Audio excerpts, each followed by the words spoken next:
Hi there. We're continuing our journey through the Psalms. Today we're in Psalm 14, in Hebrew Tehillim Yud Dalet, Yud being 10 and Dalet being 4 in the Hebrew numeral system of the letters. And it's a psalm that's simply superscribed, simply titled Lamnatseach le David, which means to the chief choir master, to the leader of music, and it's Davidic. It could be by David, or it could be according to David's tradition. Actually, many scholars suggest that this psalm was perhaps written during the time of exile, because it refers in the last verses to the return, God bringing back his people from their exile, and it's a great complaint about the godlessness that is surrounding them. So the opening verse says, the fool has said in his heart, there is no God. Now, fool here, there are different words for fool in Hebrew. There's a word kasil, which means idiot, stupid, but this word, naval, really means someone who has acted impiously, someone who's intentionally foolish. They've intentionally made themselves, set themselves against God. Interestingly, Nabal or Nabal was the husband of Abigail, the one who interceded with David and rescued her family from danger. So Nabal is seen as someone who sets himself against.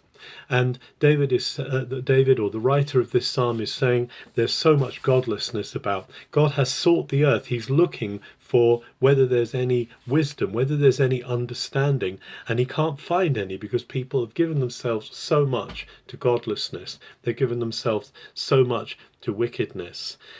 There's no one doing good. There's not even one. There's no acknowledgement of God. People are busy just making trouble with God. They're ignoring him completely. And actually this makes oppression of the poor all the more likely. The poor, particularly God's people, are being oppressed and they're being trodden under.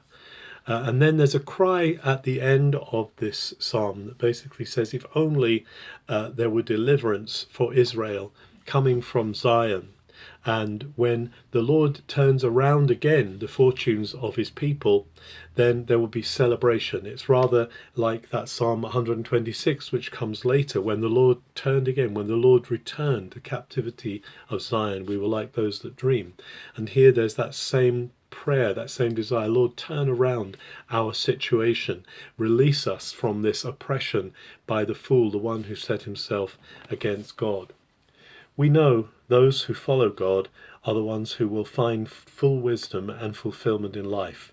To set oneself against God, to be in opposition to God, is foolish because it cuts us off from the source of our life, from the source of our humanity, from the person who made us persons.